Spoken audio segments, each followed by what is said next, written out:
Hello parents and my dear students, welcome to online classes of Erudite School of Learning Fatehnagar.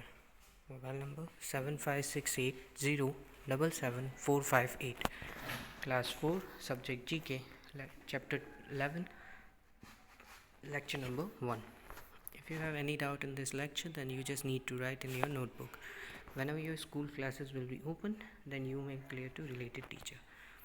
अगर आपको इस lecture के दौरान कोई भी डाउट होता है तो आप अपनी नोटबुक में उसे नोट कर लीजिए और जब आपकी स्कूल क्लासेस ओपन होंगी तब आप अपनी टीचर से पूछ सकते हैं.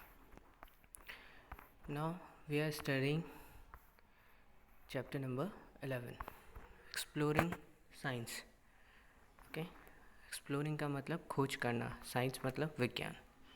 ओके, एक्सप्लोरिंग साइंस मीन्स विज्ञान की खोज या विज्ञान को और ज़्यादा जानना. So the chapter 11 is computer icons. Icons होते हैं जो चिन्ह होते हैं या निशान जो होते हैं उन्हें आइकन्स बोलते हैं. एंड कंप्यूटर, हम सब जानते हैं कंप्यूटर क्या होता है. कंप्यूटर आइकन्स जो कंप्यूटर में होते हैं, निशान जो होते हैं, जैसे माय कंप्यूटर का एक ऑप्शन होता है तो वो कंप्यूटर का आइकन बना होता है. रिसाइकल बिन का एक ऑप्शन होता है तो रिसाइकल बिन का एक ऑप्शन बना होता है. Okay, so now here what we have to do, write the names of these computer icons using the help box. यहाँ पे जो हेल्प बॉक्स है उसमें कुछ नाम दिए हुए हैं और ऊपर कुछ आइकन्स दिए हुए हैं, तो हमें उन आइकन्स के नाम लिखने हैं. Okay, so first, a box like structure is known as save option. जो बॉक्स लाइक स्ट्रक्चर है फर्स्ट वाला, ये जो आइकन है इसे सेव ऑप्शन बोलते हैं. ठीक है.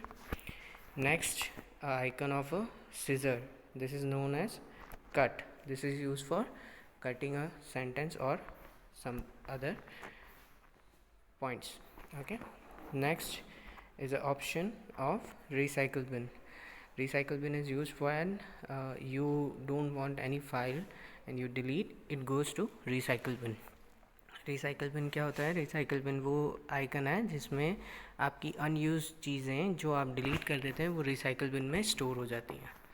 Okay. Next option with a magnifying glass is known as search icon. This icon is use for searching a particular file or a particular picture or particular sentence. Okay, ये किसी particular चीज़ को find करने के लिए use में आता है. This is search option. Next, icon with two papers is known as copy. Copy icon और copy option is use when you want to paste और you want to write something which is same 2 times or 3 times, then you can use copy item or copy option. copy option कब use में आता है? जब हमें एक ही चीज़ को एक से ज़्यादा बार लिखना होता है तो हम उसको लिखने की बजाय उसको सेलेक्ट करके कॉपी कर लेते हैं एंड उसको पेस्ट कर देते हैं, तो वो कॉपी ऑप्शन हो जाता है. Next, the name, the image itself shows the name of the icon. It is a folder. ये एक फोल्डर है, ये अपनी फ़ोटो से ही बता रहा है कि क्या है. Next, the icon is of a printer. Printer is use when you want to print some photographs और any other documents in on a paper, not only on computer, you want it on a paper, then print option is use to print the papers.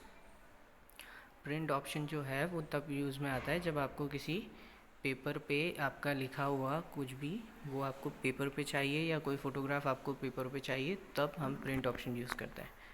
Next, a icon with a paper and a clipboard is known as paste. Paste means चिपकाना. मतलब when you copy something from one file and transfer it to the second file, you have to paste over there. Okay. जब आप किसी एक file से copy करते हैं और दूसरी फाइल में जाके उसे छोड़ते हैं या उस वहाँ राइट क्लिक करके कर्सर पे राइट क्लिक करके पेस्ट का ऑप्शन दबाते हैं, तो जो चीज़ वहाँ फर्स्ट फाइल में थी वो सेकंड फाइल में भी कॉपी हो जाती है. So this is paste option. Now let's know with direct. The word emoticon is a combination of two words, emotion and icon.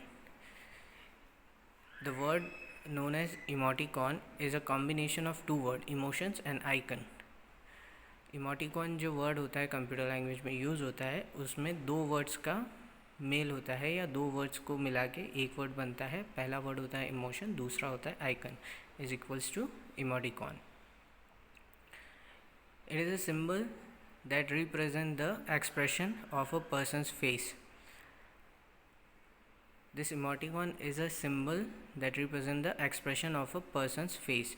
किसी व्यक्ति के फेस का जो एक्सप्रेशन होता है, उसका हाव भाव जो होता है, वो बताने के काम आता है. ये उसका सिंबल है emoticon. Okay, alright, so this is our chapter number 11, computer icons.